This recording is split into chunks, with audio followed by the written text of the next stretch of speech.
जय जय जय गुरुदेव महाराज की जय। श्री सद्गुरु भैरव भक्ति योगाश्रम खलवा का शिष्य मैं दुबे जी। आज महाराज जी का कृपा हुआ, फिर से आप लोगों के बीच आने का मौका मिला।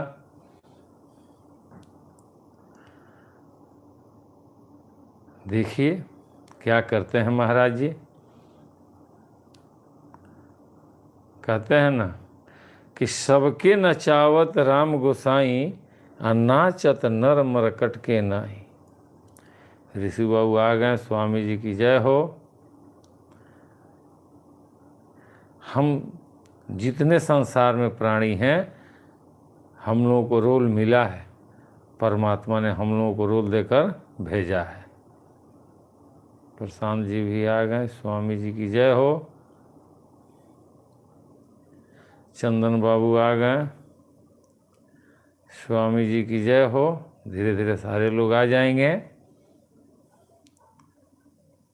अब हम लोग सर्वप्रथम अपने माता पिता का, उसके बाद अपने गुरुदेव महाराज का वंदना कर लें। उसके बाद कार्यक्रम को आगे बढ़ाया जाए।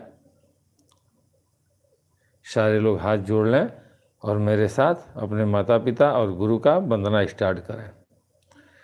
तमेव माता च पिता तमेव, तमेव बंधु च सखा तमेव, तमेव विद्या द्रविड़ं तमेव, तमेव सर्वं मम देव देव। ध्यान मूलम गुरुमूर्ति, पूजा मूलम गुरुपदम, मंत्र मूलम गुरुवाक्यम, मोक्ष मूलम गुरु कृपा। प्रेम से बोलिए स्वामी जी महाराज की जय, खलवा धाम की जय, संत समाज की जय। जय जय जय गुरुदेव महाराज की जय। जय बोलिए।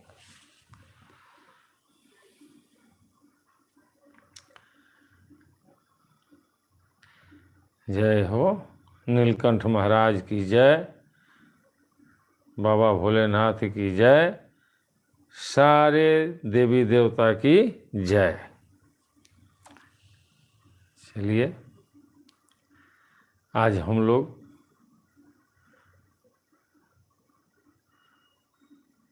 देखते हैं महाराज जी किस मुद्दा पर बात कराते हैं। आज चर्चा तो होनी चाहिए कुछ ना कुछ, चूँकि आज सारा दिन हम भी चले गए थे एक जगह,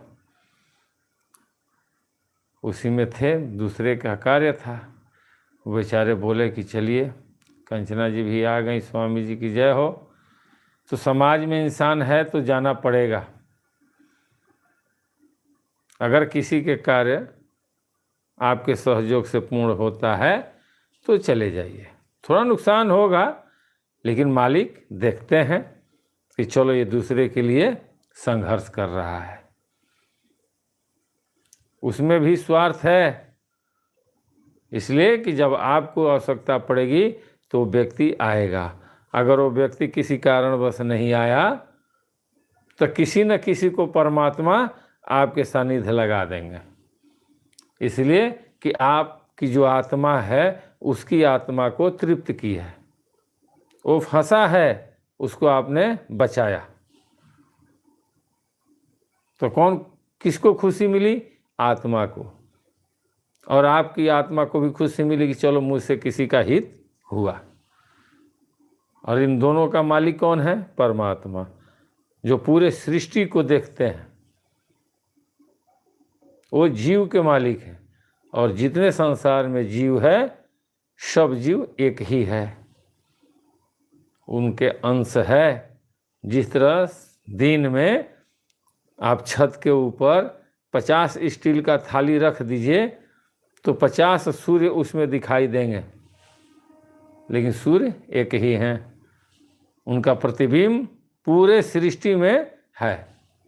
सेम उसी तरह से हम लोगों का स्वरूप अलग अलग है, शरीर का आकार अलग अलग है, लेकिन इसके अंदर जो मुनि बैठे हैं वो सारे सृष्टि में जितने भी मुनि हैं वो सब उन्हीं का अंश हैं।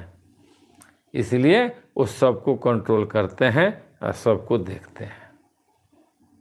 इसलिए किसी के भी काम हो, कोई भी कार्य हो, सहयोग करना चाहिए।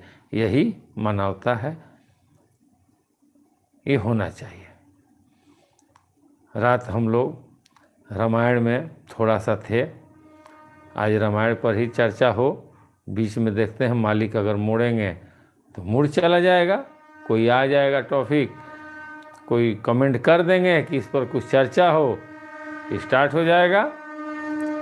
गोस्वामी तुलसीदास जो थे, इस रामायण को लिखने से पहले इतनी वंदना किए हैं, इतना गुरु भक्ति किए हैं, कम से कम 15-20 पेज जो है रामायण का सिर्फ वंदना में है, स्तुति में है। संसार के किसी भी देवी देवता को नहीं छोड़े हैं, सबसे निवेदन किए हैं कि हे परमपिता परमात्मा, सारे देवी देवता लोग मेरा साथ दीजिए, चूँकि मैं इस त्रेता युग के लिए एक अध्याय लिख रहा हूँ। यही कारण है इतनी वंदनाओं किए हैं। हम लोग आज लगभग 2 महीना से ज़्यादा हो गया, अभी हम लोग वंदने में हैं। अभी रामायण की कथा स्टार्ट नहीं हुई है, अभी सिर्फ वंदना है। और देखिए क्या कह रहे हैं, यही प्रकार बल मन ही दिखाई, आ करी हऊ रघुपति कथा सुहाई। व्यास आदि कवि पुगव नाना, आ जिन्ह सादर हरि सुजस बखाना। इस प्रकार मन को बल दिखलाकर मैं श्री रघुनाथ जी का सुहावनी कथा रचना इस पर करूँगा। व्यास आदि जो अनेकों श्रेष्ठ कवि हो गए हैं, जिन्होंने बड़े आदर से श्री हरि का सुयस वर्णन किया है। यहाँ गोस्वामी तुलसीदास अपने आप को एकदम अनभिज्ञ, यानी वो बता रहे हैं कि हमारे पास ज्ञान नहीं है, लेकिन मेरे पास, मैं अपने मन को बल दिया हूँ कि तुम ये करो। हम लोगों के पास उतना क्षमता नहीं है कि डेली 1 घंटा हम लोग बैठकर और समय दें मालिक के लिए, लेकिन हम लोग हठ द्वारा ज़बरदस्ती कि नहीं, मालिक हैं, हम लोग को जो भेजे हैं वो हैं, उनके याद में हम लोग 1 घंटा बैठते हैं।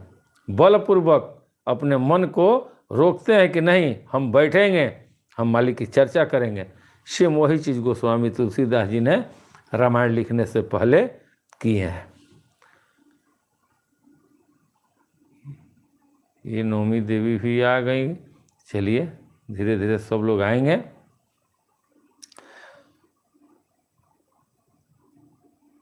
और क्या कह रहे हैं, चरण कमल बंदौ तिन्ह केरे, आ पूर्वहु सकल मनोरथ मेरे।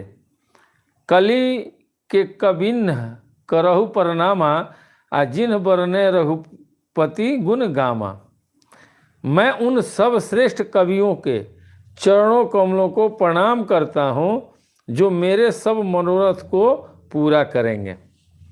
कलयुग के भी इन कवियों को मैं प्रणाम करता हूँ जिन्होंने श्री रघुनाथ जी का गुण समूह का वर्णन किया है।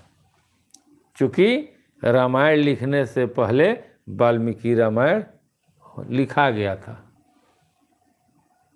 इसीलिए गोस्वामी तुलसीदास जी ने वाल्मीकि जी को भी प्रणाम किया है कि धन्य हैं आप कि मेरे इस रामायण लिखने से पहले आपने लिख दिया। अभिमन्यु बाबू भी आ गए, स्वामी जी की जय हो। जो प्रकृति कवि परम सयाने, अभाषा जिन्ह हरि चरित बखाने। भय जो अहि जय होई हहि आगे, आ परनौ सब ही कपट सब त्यागे। जो बड़े बुद्धिमान प्राकृतिक कवि हैं, उन्होंने भाषा में श्री हरि चरित्रों का वर्णन किया है। जो ऐसे कवि पहले हो चुके हैं, जो इस समय वर्तमान में भी हैं और जो आगे होंगे, उन सबको मैं सारा कपट त्याग कर प्रणाम करता हूँ। किनको कहते हैं? जिनको संसार कवि कहती है कि विद्वान हैं, वो हैं कि नहीं हैं, गोस्वामी तुलसीदास जी के पास समय नहीं है, लेकिन वो सबको प्रणाम करते हैं। क्यों? तो आप लोगों से बहुत पहले हम कहे होंगे कि महाराज जी कहते थे कि देखबा हो, हे भेसवा के इज्जत करेला। समाज भेष को ही देखकर कहते हैं कि ये महात्मा है, तो भेसवा के कबो इज्जत करे के चाहिए। साधु ओरिजिनल है कि डुप्लीकेट है, ये निर्णय लेना हम लोग का बस का नहीं है। अगर उनके शरीर पर गेरुआ वस्त्र है तो एकदम जान लीजिए कि वो परमपिता परमात्मा के सानिध्य हैं। जब उनसे बात करेंगे, जब उनके पास बैठेंगे, तब आपको न पता चलेगा कि हाँ, इनसे हमको ज्ञान क्या मिला। लेकिन देख करके अगर आप अनुमान लगा लेंगे तो हो सकता है कि नर में नारायण हो, तब तो गड़बड़ होगी ना। इसलिए जहाँ भी आप देखें गेरुआ भेष, समझ लीजिए कि भाई कुछ नहीं तो हमसे तो ये अच्छे हैं कि उस परमात्मा को याद करते हैं और अपने को रंगा लिए हैं। वो रंगा लेना भी बहुत बड़ी कला है, वो सब कोई नहीं रंगाता है भाई। जो हृदय से प्रेम करता है ना, वो रंगाता है। और हृदय से प्रेम तभी होता है जब कष्ट होता है। वो अपने परिवार के लिए भी अगर साधु बने हैं तो उनको कष्ट हुआ है, तभी वो भेष पकड़े हैं। इसलिए कभी भी भेष को नज़रअंदाज नहीं करना चाहिए। जहाँ भी मिले आदरपूर्वक मन ही मन प्रणाम कर लीजिए, छोड़ दीजिए। इसलिए कि आत्मा की पुकार आत्मा सुनती है। वही गोस्वामी तुलसीदास जी कह रहे हैं।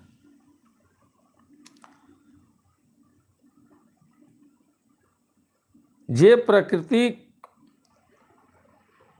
कवि परम सयाने, आ भाषा जिन हरिचरित बखाने, भय अहि जे हुई आगे, परनौ सब ही कपट सब त्यागे। होहु प्रसन्न देहु वरदानु, आ साधु समाज भिनीति भनीति सन्मानु। जो प्रबंध धू बुध नहीं आदरहि, सो श्रमवादी बाल कवि करहि। आप सब प्रसन्न होकर यह वरदान दीजिए कि साधु समाज में मेरी कविता का सम्मान हो, क्योंकि बुद्धिमान लोग जिस कविता को आदर नहीं करते, मूर्ख कवि ही उसकी रचना का व्यर्थ परिश्रम करते हैं। अगर आप किसी संत महात्मा का सेवा नहीं करेंगे, आप साधु महात्मा को देख करके माँ बाप को, अगर जैसे भी हो, माँ बाप जिस हाल में हो, सेवा आपको करना है। संत महात्मा जिस हाल में हो, आपको सेवा करनी है। अगर आप सेवा नहीं करते हैं तो वही गोस्वामी तुलसीदास जी कह रहे हैं, जो यानी साधु महात्मा का आदर नहीं करते हैं, मूर्ख कवि ही उसकी रचना का व्यर्थ परिश्रम करते हैं। यानी कि अगर आप आदर नहीं कर रहे हैं और ऊपर से दिखावटी कर रहे हैं तो कहीं ना कहीं आप में कमी है। आप कम ही कीजिए, लेकिन हृदय से कीजिए। अगर कहीं भी मालिक का ध्यान हुआ ना तो आपका हृदय पुलकित हो जाएगा। एक गोस्वामी तुलसीदास जी कह रहे हैं, अमित बाबू भी आ गए, स्वामी जी की जय हो। तुम्हारी कृपा सुलभ सो मोरे, आसियन सुहावनी टाट पटोरे। कहते हैं गोस्वामी तुलसीदास जी कि परंतु ये कवियों, अब आपकी कृपा से यह बात भी मेरे लिए सुलभ हो सकती है, जैसे टाट का जो होता है ना, चटकल में पहले टाट बनता था, अब बहुत कम हो गया है। कलकत्ता में पहले टाट बनता था, जो बोरा आता था ना वो पटुआ का। वो गोस्वामी तुलसीदास भी कह रहे हैं कि उस पटुए के बोरे टाट पे अगर रेशम से कढ़ाई हो जाए तो भी देखने में सुंदर लगता है। वो कढ़ाई दिखता है, वो पटुआ नहीं दिखता है। वो कढ़ैया जो होता है ना, उस पर ये नज़र जाती है कि कितना अच्छा कढ़ाई हुआ है, कितना कारीगरी हुआ है। तो जो शब्द उन्होंने लिखा उसका जब अध्ययन करेंगे तब पता चलेगा कि गोस्वामी तुलसीदास जी ने रामायण में किस शब्द का प्रयोग किया, कौन सा शब्द है जो बार बार उन्होंने संकेत किया। और वो शब्द जब आप पकड़ेंगे तो गुरु के पास जाएंगे और चर्चा करेंगे कि हमने रामायण में पढ़ा है गुरुदेव, ये क्या है, ये हमारे समझ में नहीं आ रहा है। बार बार गोस्वामी तुलसीदास जी इस शब्द को प्रकाशित किए हैं। तब गुरु समझेंगे कि वो ये ढूंढा है, ये ढूंढा है, इसको बताना ही पड़ेगा, अर्थात इसको बोध नहीं होगा। और एक सबसे खुशी की बात बता दें, आज वो महात्मा जी फोन किए थे कि जिन्होंने महाराज जी के बदले, देखिए जो बड़े लोग होते हैं ना संत महात्मा, उनका बहुत जगह वो होता है, उसको क्या बोलते हैं कि क्लास यहाँ चलता है और कॉलेज कहीं और रहता है। आज वहाँ से फ़ोन आया था कि दुबे जी क्या हाल है, कैसे हैं आप। हम बोले धन्य है गुरुदेव कि आपने हमें याद किया। याद तो हम भी करते हैं, लेकिन अब महाराज जी को हम गुरु माने हैं तो है ही हैं हमारे गुरु, लेकिन उन्हीं के बदौलत उनसे मुलाकात हुई थी। तो आज उन्होंने कई सालों के बाद बोला कि आपकी याद आई थी। रोहित बाबू भी आ गए, स्वामी जी की जय हो। आज आपकी याद आई थी कि महाराज जी का प्रेरणा हुआ था तो आप हमारे पास आते थे, आपसे मिले हुए कम से कम 2-4-10 साल हो गया। हम बोले कोई बात नहीं है गुरुदेव, हम आएंगे आपसे मिल लेंगे। तो कहीं ना कहीं मालिक का प्रेम है। उन्होंने देखा कि भाई मालिक ने भेजे थे इनको हमारे पास, अब वो नहीं आ रहे हैं। वो भी देखते हैं सत्संग शायद, हालांकि उनको हम ग्रुप में नहीं रखे हैं, इसलिए को तो श्रेष्ठ हैं, हमसे बहुत श्रेष्ठ हैं, लेकिन कहीं ना कहीं संकेत मिला है मालिक का कि आप याद करो उसको। तो हो सकता है कि 2 महीना, 4 महीना, 6 महीना, साल भर जब आश्रम बनेगा तो उनको भी बैठाएंगे, स्थान देंगे कि हमारे महाराज जी ने जहाँ हमको भेजा उस जगह पर जहाँ हमें ज्ञान हुआ और कंट्रोल महाराज जी करते थे।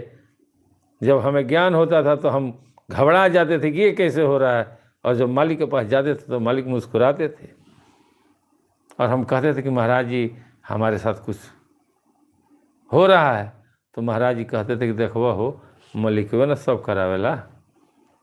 वो जान जाते थे कि ये कहना क्या चाहता है, पहले ही समझा देते थे, बोलते थे कि शांत रहो। आज भी होता है ऐसा, जो विद्यार्थी तेज होता है ना तो मास्टर स्कूल में उसको सब चीज़ नहीं बता पाते हैं,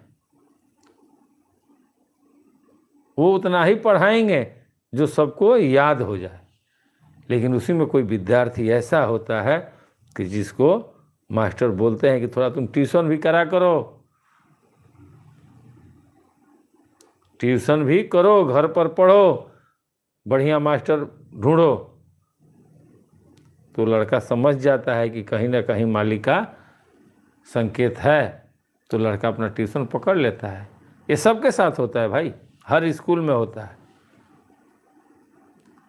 तो आज उनकी फ़ोन आया था, मन गदगद हो गया। हमने कहा कि चूँकि ऐसे काम में आए थे हम, सारा दिन 3 बजे भोर से हम जगे हैं, और ये किसी का पारिवारिक मैटर था। चूँकि लोग बाबा अगर कहते हैं ना, तो बाबा का मतलब आसान मत समझिए आप लोग।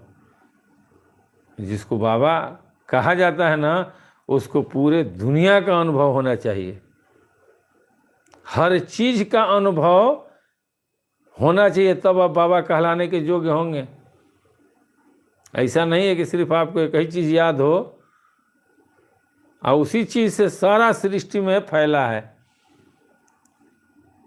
जैसे पेड़ है ना, तो पेड़ का डाढ़ ऐसा नहीं है कि पेड़ पर बाँझी नहीं होती है, बाँझी भी हो जाता है।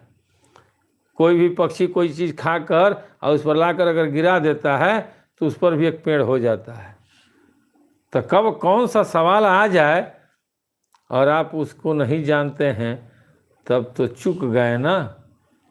इसलिए पहले पूरे सृष्टि को जानिए, समाज को जानिए, शास्त्र अध्यात्म को जानिए। कब कौन भक्त क्या पूछ देगा इसका अंदाजा नहीं है। आप क्रोध नहीं कर सकते हैं। अगर क्रोध कर दिए तो आपकी भक्ति छीण हो जाएगी। वहीं पे आपकी भक्ति छीण हो जाएगी। इसलिए जानने का प्रयास हमेशा करना चाहिए। बहुत से लोग हैं जो आकर कहते हैं कि महाराज जी हमारा ज़मीन जो दूसरा कोई जोत लिया है, क्या होगा उसका, कागज़ पत्र है, कैसे क्या होगा। तो आप ज़मीन जोते होंगे तब न बताएंगे उसको कि खतियान किसके नाम पर है, दस्तावेज किसके नाम पर है, मलगुजारी किसके नाम से कट, लगान किसके नाम से कटता है। जब नहीं जानेंगे तो कैसे होगा। परिवार में कलह है, ननद में और पत्नी में झगड़ा चल रहा है, भाई भाई में झगड़ा चल रहा है, रिश्तेदारों से केस मुकदमा चल रहा है और आप उसके बारे में कुछ जानते ही नहीं हैं। वो बेचारा दुखी है, वो अपने दुख से आया है आपके पास, उसको तो समझाना पड़ेगा। तो जब तक अनुभव नहीं होगा तब तक आप कैसे किसी को बोध करा सकते हैं। उसके लिए आपको अनुभव करना पड़ेगा। ये गलत नहीं है, ये हकीकत है। एक ऋषि थे, आप लोग शायद जानते होंगे, को गए तर्क करने और गृहस्थ आश्रम में एक संत थे और दोनों आदमी से तर्क होने लगा। तर्क होते होते जो ब्रह्मचर्य ऋषि थे वो जीत गए, तर्क में वो विजय पा लिए। और जब विजय पाए ना तो खुश हो गए। उन्होंने कहा कि चलो आज मैं विजय पा लिया। ममता जी भी आ गई, स्वामी जी की जय हो, सब सही हो जाएगा। और जब खुश होकर के वो बोले कि अब चलते हैं, विजय पा लिए हैं, तो उनकी धर्म पत्नी निकली घर के बाहर और बोली गुरुदेव क्षमा कीजिएगा, हम हस्तक्षेप कर रहे हैं बीच में। उन्होंने कहा कि बोलिए, आप बोलिए, क्या बोलना चाहती हैं। आते ये मेरे पतिदेव हैं, हम लोग गृहस्थ आश्रम में संत हैं, आपने इनको जीता है, ये आधा के हकदार हैं, आधा मैं हूँ, आप मुझे भी जीतिए तब ना विजय पाइएगा। उन्होंने कहा कि भाई ये कैसे होगा, तो यही सत्य है, हम ढूंढ लेंगे क्या नाम है उनका, कल बता देंगे आप लोगों को। उन्होंने कहा कि तब बोलिए, आपसे भी शास्त्रार्थ होगा। उनसे भी शास्त्रार्थ स्टार्ट हो गया। तो उन्होंने कहा, इनसे पूछा कि आप बताइए कि एक पारिवारिक जीवन में किस सुख की प्राप्ति होती है। पारिवारिक जीवन में जहाँ सारा परिवार एकाग्र हो, एक साथ रहता हो, उसमें किस सुख की प्राप्ति होती है। तो ये तो महात्मा जी जो थे तपस्वी, वो तो ब्रह्मचर्य थे, बचपन से ही घर द्वार छोड़ दिए थे, उनको तो पता था नहीं। उन्होंने कहा कि हमको समय दिया जाए, हम जाते हैं, हम इस पर रिसर्च करेंगे, फिर आकर आपसे आकर सत्संग करेंगे। वो माता जो भक्तिन थी, उन्होंने कहा कि तथास्तु, जैसी आपकी मर्जी, समय आपके पास है, आप जब आइएगा तो आपको हम सुन लेंगे, उचित आप सवाल जवाब दे दीजिएगा, आप विजय पा लेंगे। वो तपस्वी आए, अपने शिष्यों से बोले कि सुनो, हम जा रहे हैं ध्यान में, हमको कोई छूना मत। भक्ति का ये बहुत बड़ा पॉइंट है, आज आप लोग याद कर लीजिए। आप जहाँ भी भजन पर बैठते हैं तो भजन पर जब आप बैठ रहे हैं ना, तो इतना ध्यान रहे कि हम जहाँ बैठे हैं वहाँ शांत माहौल हो, कोई हमें छेड़े नहीं। इसलिए कि भजन बहुत रिस्की चीज़ है। अगर उस पीरियड में कोई आकर के जगा दे या ढकेल दे, उसको लगेगा कि आप सोए हैं, आंख बंद है, ध्यान मग्न है, हो सकता है कि आप इसमें से निकले हों, और उसी पीरियड में कोई आकर आपको ऐसे धक्का दे देगा, अनर्थ हो जाएगा। इसलिए कभी भी भजन पर बैठिए, इत्मीनान से बैठिए, अपना एक स्थान ले करके बैठिए कि अगर एक आधा घंटा, 1 घंटा, 1.5 घंटा अगर भजन में हम विलीन हो गए हैं, विदेह हो गए हैं, तो हमको कोई डिस्टर्ब ना करे। घर वाले जानते हैं कि उनका रूम है, वो अपना भजन पर होंगे, भजन कीर्तन करते होंगे, करने दो, वो अपने आप उठ जाएंगे। ऐसा हुआ है भाई, ऐसा हुआ, आप लोग सुने होंगे। जब जानेंगे, घूमेंगे ना, तो पता चलेगा। तो जो तपस्वी थे वो आए, अपने शिष्यों से बोले कि आप लोग मुझे छेड़ना मत, मैं जा रहा हूँ अपना समाधि में। वो चले गए, जा कर के बैठे आसन मार के, और जीवात्मा को बाहर निकाल दिए। जीवात्मा निकाले तो देख रहे हैं भाई कहाँ जाएं हम, वो तो जानना पड़ेगा ना परिवार में रह के। तो देखा कि एक राजा शरीर छोड़े हैं, तुरंत का शरीर छोड़े हैं, उन्होंने उसमें जाकर प्रवेश कर गए। प्रवेश करने के बाद राजा जीवित हो गए। लोगों ने देखा कि भाई तो सांस चल रहा है। राजा जीवित हुए, 2-4 दिन वहाँ थे। उन्होंने देखा कि भाई एक परिवार में रहने में किस सुख की प्राप्ति होती है। जब 2-4 दिन में उनको सुख की प्राप्ति हुई, उन्होंने देख लिया कि परिवार में बेटा बेटी, राजा प्रजा जो भी है, ये क्या होता है। उसके बाद वहाँ से वो फिर राजा के शरीर में से अपना जीवात्मा बाहर निकालें और फिर अपने में आए, प्रवेश किए, ये होश में आए। शिष्यों ने वो देखा कि महाराज जी अब शरीर में कंपन आ गई है, उठ गए। उठे वो, उठने के बाद वहाँ गए, चूँकि वचन देकर आए थे, जो वहाँ गए हैं ना, तो जाकर बोले हैं कि धन्य है आप, मैं जो परिवार में सुख मिलता है उसका वर्णन नहीं कर पाऊंगा, इसलिए कि वो महसूस का चीज़ है, वो अनुभव का चीज़ है,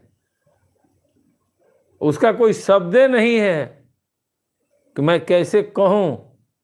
इसलिए मैं आपसे हार मानता हूँ, आप आद्य शक्ति हैं, आपसे बड़ा कोई इस धरती पर नहीं है। तो जिनको सब कुछ का अनुभव होगा वो ना कुछ कहेंगे। अनुभव जरूरी है, अपना अनुभव एक बहुत बड़ा पावर है। महाराज जी अनुभवी थे, अपना वो अनुभव जानते थे, तभी तो लोगों को बता रहे थे। आज उन्हीं का कृपा है कि आज हम लोग बात कर रहे हैं, नहीं तो हम लोग के पास कहाँ पावर है बात करने का, नहीं कर सकते। तो बाबा वही कहलाएंगे जिनके अंदर बा बा बा, यानी पोता से लेके और दादा तक का वो रिजल्ट जानते हैं, वही बाबा होते हैं लोग। जो आदि से लेके अंत तक का बात जानते हैं, जो पार ब्रह्म से लेके और जहाँ सृष्टि का अंत हो रहा है वहाँ तक की बात वो जानते हैं, वो न बताएंगे, वो बोध कराएंगे। प्रेम से बोलिए स्वामी जी महाराज की जय। ये आ गए पांडे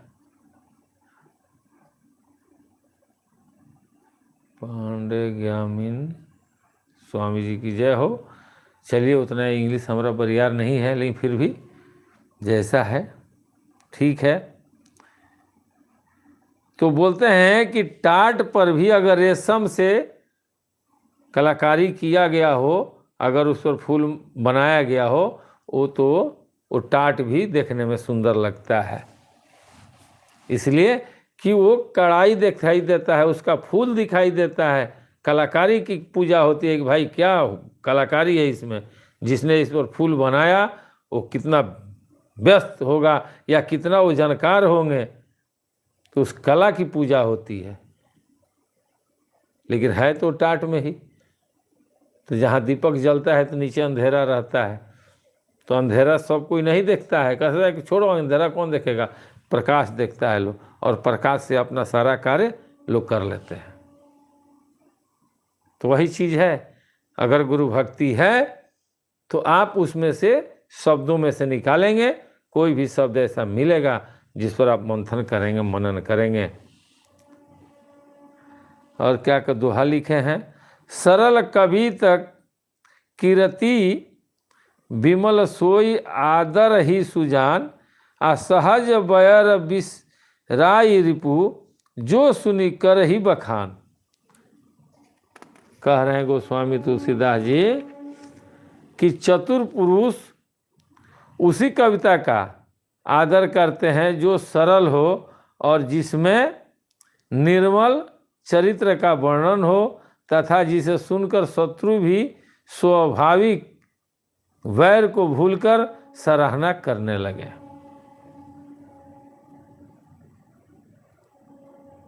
यानी साफ साफ शब्दों में जो कहते हैं, जिनके अंदर कोई लगाव छुआव नहीं होता है, जिनके वाणी में वो भले मिठास हो या न हो, लेकिन उनकी जो शब्द निकलती है वो शब्द सीधे हृदय पर जाकर पड़ती है कि भाई इन्होंने जो कहा ये बार बार इस पर रिपीट कर रहे हैं, कुछ ना कुछ उसमें है। वही चीज़ गोस्वामी तुलसीदास जी कह रहे हैं, चतुर पुरुष उसी कविता को आदर करते हैं जो सरल हो और जिसमें निर्मल चरित्र का वर्णन हो, तथा जिसे सुनकर शत्रु भी स्वाभाविक बैर को भूलकर सराहना करते हैं। सो न होई बिनु विमल मति मोही, मति बल अति थोर, आ करहु कृपा हरि जस, कहहु पूनि पूनि करहु निहोर। ऐसी कविता बिना निर्मल बुद्धि के होती नहीं, और मेरे बुद्धि का बल बहुत ही थोड़ा है, इसीलिए बार बार निहोरा करता हूँ कि हे कवियों, आप कृपा करके जिससे मैं हरि यश का वर्णन कर सकूं, आप लोगों का कृपा हो कि अपने गुरुदेव की चर्चा मैं कर सकूं। मैं रोज़ कहता हूं कि जो भी मेरे गुरु भाई हैं, जो भी संसार में प्राणी हैं, मेरे महाराज जी सबको सद्बुद्धि दें और सारे लोग मुझ पर दया करें कि मैं अपने गुरुदेव की चर्चा पूरे भारत में करूं। तो सबके सहयोग से, सबके कृपा से मैं आगे बढ़ूंगा। अगर सबकी कृपा न हो तो इंसान कुछ भी नहीं कर सकता है। ऐसा नहीं है कि कोई जन्म के पहले ही सब कुछ जान ले। वो बिरले कोई होता है जो महापुरुष होते हैं, जिनका प्रारब्ध है, जैसे आप सुखदेव जी हैं, वैसे वैसे महापुरुष लोग हैं। ये लोग अपना पहले से रख करके आते हैं स्टॉक में। हम लोग जितना रख कर आए उसका प्रारब्ध हम लोगों को मिल रहा है, तो सबके सहयोग से ही कुछ हो सकता है।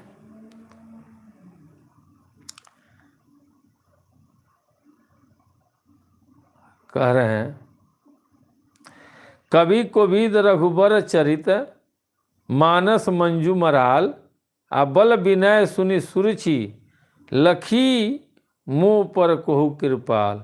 कवि और पंडितगण, आप जो रामचरित्र रूपी मान सरोवर को सुंदर हंस हैं, देखिए मुझ बालक की विनती सुनकर और सुंदर रुचि देखकर मुझ पर कृपा करें।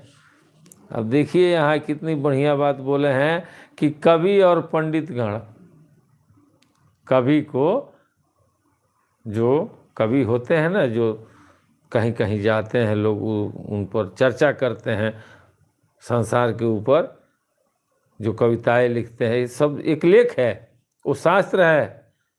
उनको कहते हैं कि रामचरित्र रूपी सरोवर के सुंदर हंस हैं।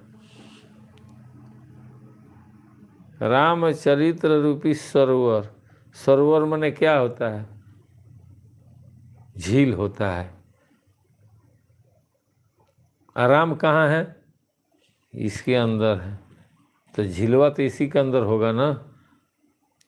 और उस झील में हंस बनकर, ये हम नहीं कह रहे हैं, यहाँ देखिए गोस्वामी तुलसीदास जी कह रहे हैं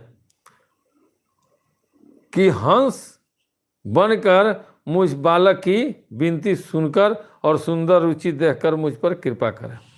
तो हंस बनना पड़ेगा, बगैर बने हंस वह परम तत्व नहीं मिलेगा। इसीलिए तो कहा गया है परमहंस। बहुत से लोग कहते हैं ना कि भाई परमहंस हैं।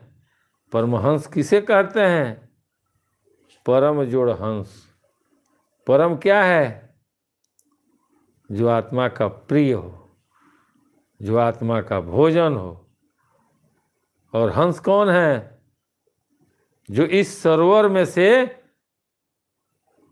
वो जो मोती है ना, वो जो मणि है, जो परम तत्व है, जल और अमृत, तो जल को छाड़ दें और अमृत को निकाल लें, वो परमहंस होता है। तो कैसे होगा? योग से होगा, युक्ति से होगा, भजन से होगा, करना पड़ेगा, सिर्फ कहने से नहीं होगा। जो भी परमहंस हैं वो कराते हैं, कराएंगे तभी ना आप जानेंगे। कह के खाली सुनाएंगे तो नहीं जानेंगे। तो जो सच्चे परमहंस हैं, जो सद्गुरु हैं, वो सच्चिदानंद को दर्शा देते हैं, इन आँखों से दिखा देते हैं कि देख लो यही सच्चिदानंद है तुम्हारे अंदर, इनसे आनंद लो, यही सत्य है, इन्हीं में चित्त लगा लो, आनंद ही आनंद मिलेगा। तो खाली शब्दवा से होगा? शब्दवा से नहीं न होगा। तो जो सच्चे होते गुरु वो लखाते हैं, वो दिखाते हैं। जैसे कबीर साहब का दोहा में कहा गया है कि गुरु गोविंद दोऊ खड़े, गुरु गोविंद दोऊ खड़े, काको लागू पाए, अब बलिहारी गुरु आपने गोविंद दियो बताए। देखिए लखाए नहीं बोले हैं, लखाने में और बताने में भेद होता है। लखाने का मतलब होता है कि इशारा से संकेत कर दिए, और बताना होता है कि सामने प्रत्यक्ष दिखा दिए कि देखो यही है। तो गुरु गोविंद दोऊ खड़े, किसी से पूछिए तो लोग क्या कहते हैं कि गुरु गोविंद दोऊ खड़े, काको लागू पाए, अब बलिहारी गुरु आपने गोविंद दियो बताए। तो भैया गुरु तो दिखाई देते हैं, गोविंद कहाँ है? तीन हुए ना वहाँ, गुरु, गोविंद और एक हम। कबीर साहब तो देखे थे ना, तभी ना दुहाई लिखे हैं। किसने देखा गोविंद को? गुरु गोविंद दो खड़े और एक हम हैं, तीन न हुए। तो गुरु को सब कोई कहता है और अपने आप को देखता है, लेकिन वो तीसरा कहाँ है? गोविंद, जो गुरु बताए हैं। दिखना चाहिए ना, तब तो उनको हम प्रणाम करेंगे हम कि धन्य है आप, हमने आपको देखा। कौन बताएंगे? जो जानते होंगे वो बताएंगे। जो जानत सो देह जनाई, अजानत तुम ही हो जाई। फिर कोई भेद नहीं रह जाता है गुरु में और शिष्य में, पिता में और पुत्र में। जब पुत्र योग्य हो जाता है, जब वो बालिक जब हो जाता है, वो बड़ा जब हो जाता है ना, शादी विवाह हो जाती है, तो पिता और पुत्र दोनों सम हो जाते हैं। आप लोग देखे होंगे, लोग कहता है कि जब पुत्र का अगर पैर का चप्पल पिता के पैर में आ जाए तो पिता को समझ जाना चाहिए कि ये मेरा एक भाई तैयार हो गया। दोनों मित्रता में आ जाते हैं। वही पिता पुत्र का रिश्ता हमेशा चलता है। ना तो पुत्र कुछ छुपाते हैं और ना पिता पुत्र से कुछ छुपाते हैं। सब एक दूसरे के पूरक हो जाते हैं और मित्रता चलने लगती है। वह घर खुशियों से भर जाता है। वहाँ कोई सस्पिशन नहीं रहता है, कोई संशय नहीं रहता है। परिवार के सारे लोग ओपनली रहते हैं। थोड़ा आनंद भी आता है झगड़ा भी होता है, छोटी छोटी बातों को लेकर के लोग आपस में मुंह फुलौल करते हैं, फिर भी सब लोग एक हो जाते हैं। इसलिए कि उनके हृदय में कुछ सोचने के लिए नहीं, वो सीधे जानते हैं सबका साथ है हमारे घर में तो हम लोग खुश हैं। ये सब कहने से नहीं ना होगा, करने से होगा। जो लोग भी परिवार में हैं उनसे निवेदन है कि आप लोग सबके साथ रहिए। घर का अगर एक तिनका है ना, वो भी काम में आएगा। ऐसा समय में आएगा कि जब दांत में आपका कुछ फंस जाएगा तो आप ढूंढेंगे कि तिनका कहीं है कि नहीं, दांत में हमारा पत्थर फंसा है। इसलिए घर को सबको साथ में लेकर चलिए।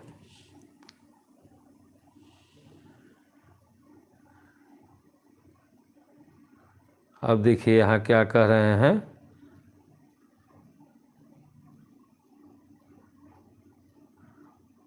बंदव मुनिपद कंजु रामायण जही निर्मऊ आ सखर सुकोमल मंजू दोष रहित सुदन सहित। मैं उन वाल्मीकि मुनि के चरण कमलों की वंदना करता हूँ जिन्होंने रामायण की रचना की है, जो खर राक्षस सहित होने पर भी खर कठोर, खर मतलब कठोर होता है, कठोर खर से विपरीत बड़ी कोमल और सुंदर है, तथा जो दूषण राक्षस सहित होने पर भी दूषण अर्थात दोष से रहित है। अब यहाँ देखिए वाल्मीकि जी को भी इन्होंने प्रणाम किया है। रामायण तो पहले लिखा गया था, गोस्वामी तुलसीदास जी को क्या जरूरत था रामायण लिखने के लिए? कुछ तो रीजन होगा। अगर ये रामायण नहीं लिखे होते तो वाल्मीकि रामायण को लोग नहीं मानते। कारण है नहीं मानने का कि स्वरूप कोई नहीं देखा था। वाल्मीकि रामायण में स्वरूप नहीं दिखाई दिया था। जब राम जी का अवतार हुआ ना, राम लक्ष्मण भरत शत्रुघ्न हनुमान जी, माता सीता, दशरथ, ये सारे लोग जब हुए तो ये प्रतिबिंब हुए। तब ये भी उस रामायण का और ये गोस्वामी तुलसीदास जी का रामायण का दोनों का महत्व हो गया। गोस्वामी तुलसीदास जी का जो रामायण है वो सांसारिक है, जो समाज आज चल रहा है, और वाल्मीकि जी का जो रामायण है वो आध्यात्मिक रामायण है। बहुत कम ही लोग हैं जो वाल्मीकि रामायण पढ़ते हैं। कहेंगे सब कोई, एकादश श्लोक उसमें का याद है, चौपाई याद है, लेकिन पढ़ता सब कोई नहीं है। क्यों? तो संस्कृत में है, उसको जानना पड़ेगा। ये ठेठ गवई में है। तो ये लीला है जो राम जी ने अवतरित होकर के और इस सृष्टि में किए थे त्रेता युग में। तो इस राम के चलते उस राम को भी हम लोगों ने देख लिया अपने अंदर। इन राम को हम लोगों ने संसार में देखा, और इस राम का जब रामायण हम पढ़ना स्टार्ट किए तो वाल्मीकि रामायण हमको बताने लगा कि भाई ये आज स्वरूप में है और वो सूक्ष्म में है, यानी ये सांसारिक है और वो आध्यात्मिक है। ये धर्म में है, वो परम धर्म में है। तो दोनों की आवश्यकता है। शीशा भी चाहिए तभी हम स्वरूप देखेंगे। शीशा नहीं रहेगा तो हम क्या हमारे चेहरे पर लगा है कौन बताएगा? इसीलिए इसको गोस्वामी तुलसीदास जी ने लिखा था। आ रहा है, सामने दिख रहा है।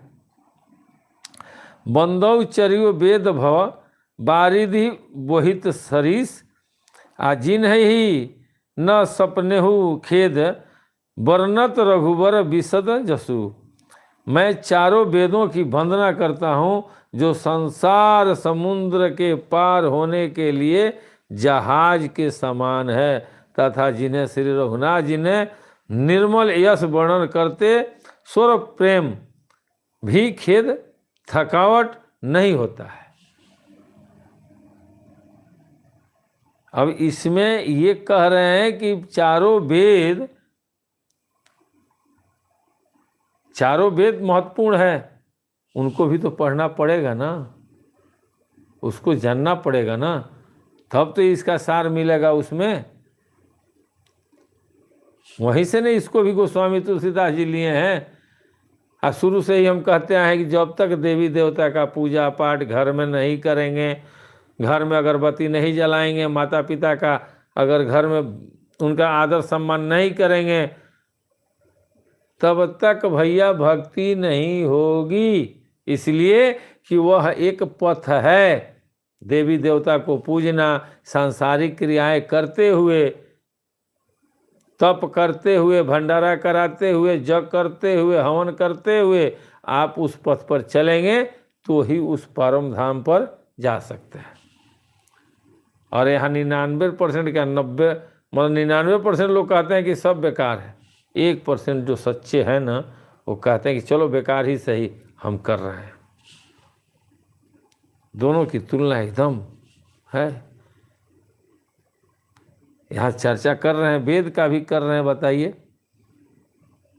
बंदो विधिपद रेणु भव सागर जही किन्ह जही जय, असंत सुधा शशि धेनु पर गटे खलबिस बारुनी। मैं ब्रह्मा जी के चरण रज की वंदना करता हूँ, जिन्होंने भवसागर बनाया है, जहाँ से एक ओर संत रूपी अमृत, चंद्रमा और कामधेनु निकले और दूसरी ओर दुष्ट मनुष्य रूपी विष और मदिरा उत्पन्न हुए। मंथन हुआ था सागर का, उस समय का बात यहाँ ये बोल रहे हैं। और देखिए हनुमान चालीसा का भी इसमें चर्चा आ गया है।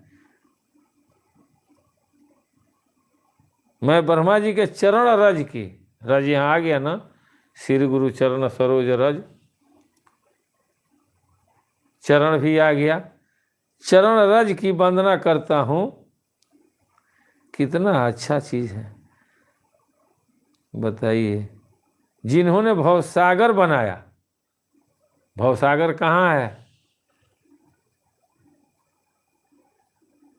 संसार रूपी ये भवसागर है, जो संसार में दिखता है ना सारा ये दुनिया, ये भवसागर है। तो ये बाहर की भवसागर है, ये सांसारिक भवसागर है, ये धर्म का भवसागर है, और यही सेम भवसागर हमारे अंदर भी है, जो अध्यात्म का भवसागर है। इस भवसागर में जानिए कि वो भवसागर कहाँ है, जहाँ से पार उतर जाना है। वही भवसागर की चर्चा किए हैं गोस्वामी तुलसीदास जी। और इसी भवसागर में, उसी मंथन में, जब वो मंथन हुआ था ना, तो उसी में से संत लोगों के लिए अमृत भी निकला था, सागर का मंथन से। यहाँ भी जब मंथन आप करेंगे ना भजन भक्ति, तो अमृत निकलेगा भाई।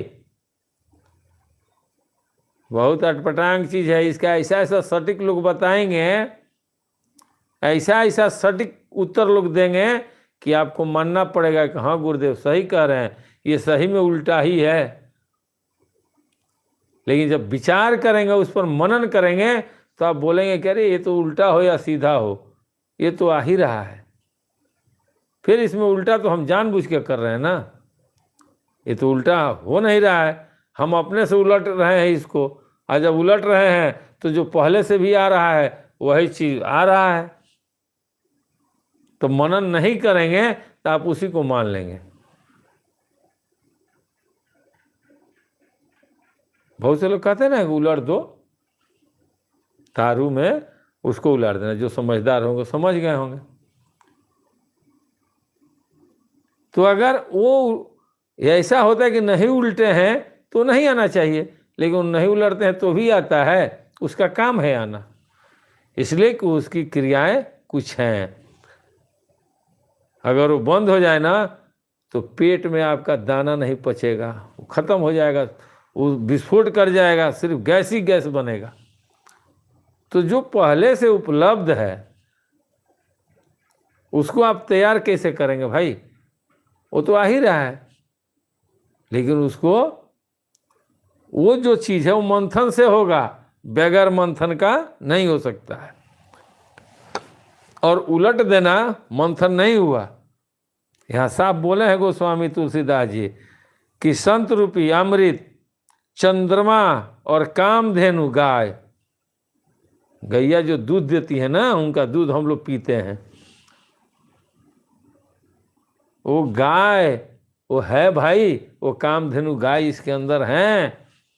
लेकिन कब पता चलेगा? कि जब मंथन करेंगे तब। जब बासुकी नाग को रस्सी बनाएंगे, यानी जो काम है, क्रोध है, उसको जब रस्सी बनाएंगे, और जो मंदरार पर्वत जो था, यानी कि हमारा जो मन है जो नहीं समझता है, उसको पिल्लड़ बनाएंगे ना, और गुरु का जो नाम मिला है उसको नीचे लगाएंगे, और उस नाम पर जब इसको रगड़ेंगे तो उस नाम के प्रभाव से ये सारा चीज़ उत्पन्न होगा। करना पड़ेगा, कहने से नहीं होगा, करना ही पड़ेगा। और सब लोग करेंगे, ऐसा नहीं है कि नहीं करेंगे।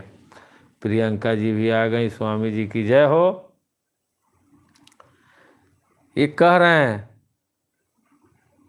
कि विबुध प्रिय बधु बुध ग्रह चरण बंदी कहु कर जोरी, आ होई प्रसन्न पूर्वहु सकल मंजू मनोरथ मोरी। देवता, ब्राह्मण, पंडित, ग्रह, इन सबके चरणों की वंदना करके हाथ जोड़कर कहता हूँ कि आप प्रसन्न होकर मेरे सारे सुंदर मनोरथों को पूरा करें। कितने लोगों को कहे हैं? देवता को भी कहे हैं, ब्राह्मण को भी कहे हैं, पंडित को भी कहे हैं, और ग्रहों को भी कहे हैं। कौन मानेगा इसको? आज तो लोग कहते हैं ना, संसार में, भारत में बहुत ऐसे लोग हैं जो कहते हैं कि इनका बहिष्कार कर दो। कैसे कर देंगे आप? वो पावर हाउस है, किसको करेंगे आप? जिससे आप द्वेष करते हैं, कल वही आपके काम में आएगा। यहाँ एग्रीमेंट करके आप नहीं आए हैं कि नहीं, हम जब तक सृष्टि रहेगी तब तक रहेंगे। तो हम नफरत क्यों करेंगे? हम सबसे प्रेम करेंगे। कोई भी जात पात नहीं है। और जो लोग जात पात पर जाता है ना, समझिए कि देश का सबसे बड़ा खतरनाक आदमी है। कहीं जात पात नहीं है भाई। ना तो परमात्मा के पास कोई जात है, और ना कोई डॉक्टर के पास जात है। कहीं पे सार्वजनिक जगह पे कोई जात नहीं होता है। जात है तो समाज में, अपने शादी विवाह में, अपने जो रिश्तेदार हैं, जो गांव नगर है, वहाँ जात है। इसलिए कि हम लोग शादी विवाह एक जात दूसरे जात में नहीं करके अपने जाति के लोगों में शादी विवाह करते हैं। वहाँ के लिए जाति बना है। जो जैसा कर्म किया वैसा उनका जाति बन गया। कर्म से जाति का प्रधानता दी गई है। कोई जाति कमज़ोर नहीं है। अगर किसी को समझ में आया होगा ना कि नहीं फलाना जाति कमज़ोर है, ये गलत बात है भाई। उसके बिना आपकी दिनचर्या ख़त्म हो जाएगी। वो नहीं रहेगा तो आप, हाँ कुछ लोग हैं, हर जाति में कुछ उत्पात हैं, कुछ शांत स्वभाव के हैं, कुछ धार्मिक लोग हैं, हर तरह के लोग हैं। तो जो गलत हैं वो ज़्यादा हाईलाइट में हो जाते हैं, जिसके चलते हम लोग आज जात प्रथा में चले गए हैं। फलानवा ये जात है तो फलानवा वो जात है। लेकिन भैया कोई जात नहीं है, सब सनातनी है। सबका धर्म एक है, सनातन धर्म। जिस दिन सारा भारत तिलक लगाने लगेगा ना, उस दिन कहिएगा कि नहीं नहीं हम लोग सब एक हैं। अभी बहुत लोग डरते हैं कि समाज हमको क्या कहेगा, तिलक नहीं लगाएंगे, हम मन ही मन मानते हैं। तो भगवान भी कहते हैं कि मन ही मन दे देते हैं, ले लो। अरे खुलम खुला रहिए। प्यार किया कोई चोरी नहीं तो छुप छुप क्या है भरना क्या, जब प्यार किया तो डरना क्या। जब परमात्मा ने हमें अब उस स्कूल में भेज दिया तो हम हंसते हुए स्वीकार करेंगे कि चलो भाई हम हैं, आप मानो या ना मानो, जाओ। हमारा जो कर्म है हम कर रहे हैं, आगे प्रभु की माया। जिस हाल में रखेंगे हम रहेंगे। प्रेम से बोलिए स्वामी जी महाराज की जय। अब लास्ट है एक चौपाई। पुनि बंधौ शारद सुरसरिता आ जुगल पुनीत मनोहर चरिता। मंजन पान पाप हर एका आ कहत सुनत एक हर अविवेका। फिर मैं सरस्वती जी और देव नदी गंगा जी की वंदना करता हूँ। दोनों पवित्र और मनोहर चरित्र वाली हैं। एक गंगा जी स्नान करने और जल पीने से पापों को हरती हैं, और दूसरी सरस्वती जी गुण और यश कहने और सुनने से अज्ञान का नाश कर देती हैं। और दोनों की आवश्यकता है। गंगा जी हम स्नान करते हैं या गंगा जल मुख में लेते हैं तो हमारा शरीर शुद्ध होता है, और जब शरीर शुद्ध होता है तो हमारा ज्ञान बढ़ता है। वहाँ सरस्वती जी वास कर जाती हैं, और सरस्वती हमारे अंदर जब आएंगी ना तो जो वाणी निकलेगा वो सत्य निकलेगा। वो सांसारिक अच्छा नहीं लगेगा, वो कठोर लगेगा, लेकिन है वो सत्य। इसलिए कि वहाँ तक पहुँची हैं, वो वाणी दी हैं। और जिनका वाणी प्रिय लगता है, जिनको बोलने का ढंग है, उनको उसी तरह बैठाई है कि आप इसके लायक हो। आप समाज को एकाग्र करो और समाज को उस पथ पर ढकेलो, ताकि सामने जो संत बैठे हैं उनके पास जाकर समाज का कल्याण वो करें और सबका निदान निकालें। प्रेम से बोलिए स्वामी जी महाराज की जय। आज रामायण की कथा बहुत हुई, कभी कभी हो जाता है। अब आरती हम लोग कर लें महाराज जी का। सारे लोग हाथ जोड़ लें और अपने पूरे परिवार को अपने में एकाग्र करें, समाहित करके अपने गुरुदेव अपने इष्ट को ध्यान दें और मेरे साथ आरती स्टार्ट करें। ध्यान मूलम गुरु मूर्ति, पूजा मूलम गुरु पदम, मंत्र मूलम गुरु वाक्यम, मोक्ष मूलम गुरु कृपा। हरि ओम जय श्री जगतारण स्वामी, जप श्री जगतारण। कलिके कलुष विभंजन, भवताप निवारण। हरि ओम जय श्री जगतारण, तारण कारण आए जगत में।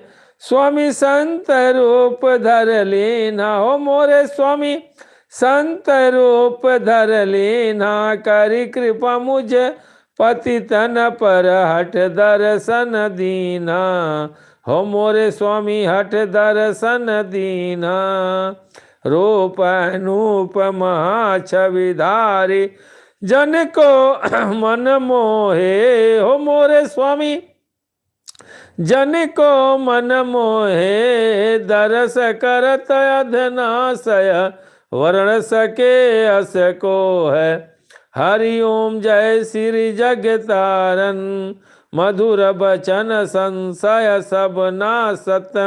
नाम अमलोक दीना हो मोरे स्वामी, नाम अमलोक दीना। जीवन मुक्ति लखो प्रभु, निज शरणन कर लेना। हरि ओम जय श्री जगतारण, कोटि न कर्म हरत एक क्षण में। जो कोई सन्मुख आवे हो मोरे स्वामी, जो कोई सन्मुख आवे। ब्रह्मानंद मगन मन, अजर अमर पद पावे। हरि ओम जय श्री जगतारण, बिन सेवा जो द्रवे दीन पर। प्रभु सम को हितकारी हो मोरे स्वामी, प्रभु सम को हितकारी। तज प्रभुता निज जन की, करत सदा रखवारी। हरि ओम जय श्री जगतारण, मुनि अवतार सकल सुर माया। प्रभु आज्ञा सिरधारी हो मोरे स्वामी, प्रभु आज्ञा सिरधारी। पावन हुए पतित जग आके, शरण तुम्हारी। हरि ओम जय श्री जगतारण, नाना कर्म धर्म मति प्रगटे। संत भेष किए धारण हो मोरे स्वामी, संत भेष किए धारण, सो संशय सब नाश किए, जय हो अधम उदाहरण। हरि ओम जय श्री जग तारन, नाम तत्व और शब्द सनातन। गुरु जी को ही जाने हो मोरे स्वामी, गुरु जी को ही जाने, गुरु बिन और न दूजा, हितकारी कहु मानो। हरि ओम जय श्री जग तारन, आरत हरण पतित पावन कहे, संत निगम धारे हो मोरे स्वामी, संत निगम धारे। असरण शरण दया निधि, की हो महिमा धारी। हरि ओम जय श्री जग तारन, सगुण ब्रह्मानादि सनातन। श्री सदगुरु जी के हो मोरे स्वामी, श्री सदगुरु जी के, आरती करत पतित रखहु लाज निज मन के। हरि ओम जय श्री जग तारन, हरि ओम जप श्री जग तारण, स्वामी जप श्री जग तारन। कलि के कलुष विभंजन, भवताप निवारण। हरि ओम जय श्री जग तारन। तमेव माता च पिता तमेव, तमेव बंधु च सखा तमेव, तमेव विद्या द्रविणं तमेव, तमेव सर्वं मम देव देव। प्रेम से बोलिए स्वामी जी महाराज की जय, खलवा धाम की जय, संत समाज की जय। जय जय जय गुरुदेव महाराज की जय। जय मालिक। चलिए अच्छा है, आज का भी सत्संग हो गया।